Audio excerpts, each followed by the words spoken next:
కాబట్టి నేను ఏమంటున్నా అంటే ఇవన్నీ మంచి చేసుకోండి. కేటీఆర్ గారికి నేను సలహా ఏమిస్తున్నా అంటే, నువ్వు మళ్ళొకసారి ఆయన గురువు, ఆయనకి ఇది అంటే ఇక ఇక నువ్వు అంతా అటు నుంచి వచ్చినవే కాబట్టి అంతే కదా. ఎన్నోసార్లు మన ఇదే కేసీఆర్ గారు అన్నాడు, నువ్వు కూడా అంటే కేటీఆర్ గారు కూడా అన్నాడు. కేటీఆర్ అంటే తారక రామారావు అనేది ఎన్టీ రామారావు మహానుభావుడు, మంచి పేరే, మంచి పెట్టుకున్నావు, హ్యాపీ. తప్పు అంటే మేము దాన్ని, ఎందుకంటే ఎన్టీ రామారావు గారు గుడ్, మనము చనిపోయాడు పెద్ద మనిషి, మంచి మా నాయకుడు, మంచి పేరు పెట్టుకున్నావు. మరి ఎన్టీ రామారావు ఆంధ్రుడు అని ఆంధ్రప్రదేశ్ ఎందుకు పెట్టుకున్నాం? అన్నమా ఏమన్నా? మేము అన్నమా ఎప్పుడన్నా అట్లా? అన్నం కూడా అట్లా.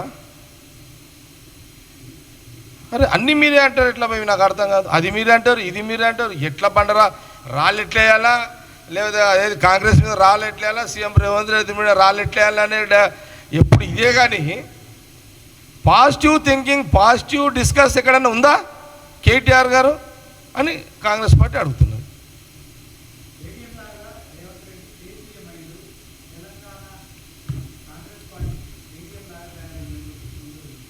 భయ్ ఏటీఎం అనేవాడు ఇంకెవ్వడు మాట్లాడినా తప్పే.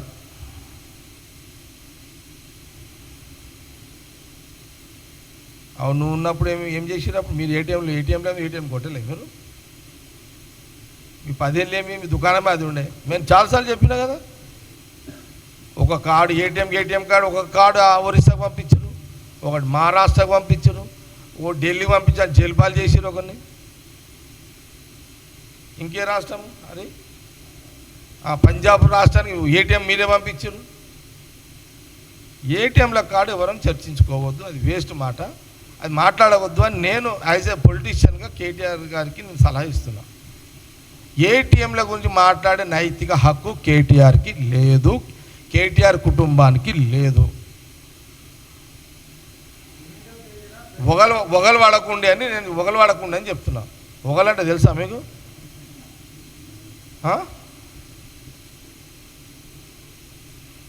ఇన్నే కాదు ఒగలేని, ఇన్నే కాదు ఇంకున్నే ఒగలన్నట్టు ఒకడు వచ్చి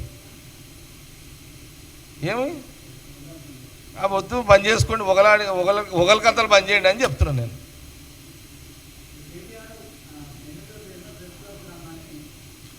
KTR press meeting no value, no value. నీకంత షోక్ ఉంటే నేను కూడా చెప్తానండి, నీకు డైరెక్ట్గా సీఎం రేవంత్ రెడ్డిని ఛాలెంజ్ చేసే ఎలాంటి రైట్స్ కేటీఆర్కి లేవు. నీకు రైట్స్ కావాలి అంటే మీ నాయన ప్రతిపక్ష హోదా దించు, నువ్వు ప్రతిపక్ష హోదా తీసుకో, అప్పుడు సీఎం రేవంత్ రెడ్డి గారితో మాట్లాడు, అప్పుడు దానికి జవాబు కాంగ్రెస్ పార్టీ మేము చెప్తాం.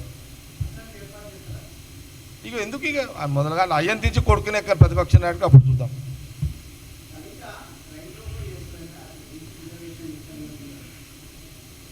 రైలు కాదు విమానం రోకా చేసుకోమని ఇవ్వడొద్దన్నాడు ఇప్పుడు కవితని.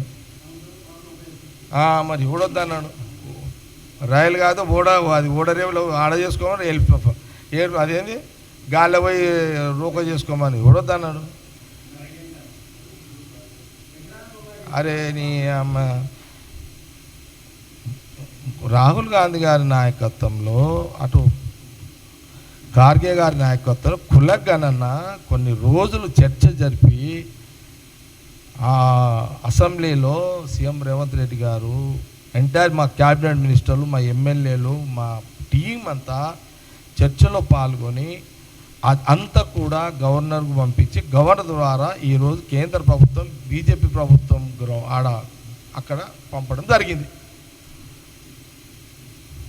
నువ్వు ఇప్పుడు ఇవన్నీ మేము అది రైలు రోకో కాదు, రైలుగా ఫ్లైట్ రోకో కూడా చేసుకో, మాకేం అభ్యంతరం లేదు, మాకేం అభ్యంతరం. మాది క్లారిటీ ఉన్నది, జనాలకు కూడా క్లియర్ పిక్చర్ అర్థమవుతుంది, క్లారిటీ ఉన్నది. ఆ 10 ఏళ్ళ కులగాన చర్చలేంది వాళ్ళకి ఇప్పుడే ఇవన్నీ. అందుకే ఇది ఈ జవాబు సరిపోతుంది వాళ్ళకి. No value. కవిత ప్రెస్ మీట్కి నో, ఆమె ప్రశ్నలకు నో వాల్యూ. కేటీఆర్ ముఖ్యమంత్రి రేవంత్ రెడ్డి మీద అడిగే ప్రశ్నలకు నో వాల్యూ. హరీష్ రావు గారు ఏమైనా ఛాలెంజ్ చేస్తే నో వాల్యూ. మీకు నిజంగా సీఎం రేవంత్ రెడ్డి గారిని తోటి ప్రశ్నించాలి, ఆయనతోటి మీరు సవాలు చేయాలంటే ఫస్ట్ మీ నాయనని దించుండి. కేటీఆర్ గారు నువ్వు ఎక్కుతావా లేకపోతే మీ బామ్మడిని హరీష్ రావుని ఎక్కిస్తావా, అది డిసైడ్ చేసుకొని మీరు ఆడ కూర్చొని సీఎం రేవంత్ రెడ్డి గారిని ప్రశ్నించండి. అప్పుడు దాని గురించి కాంగ్రెస్ పార్టీ మేము ముందు వచ్చి మాట్లాడతాం. Subscribe us and press the bell icon for more interesting updates.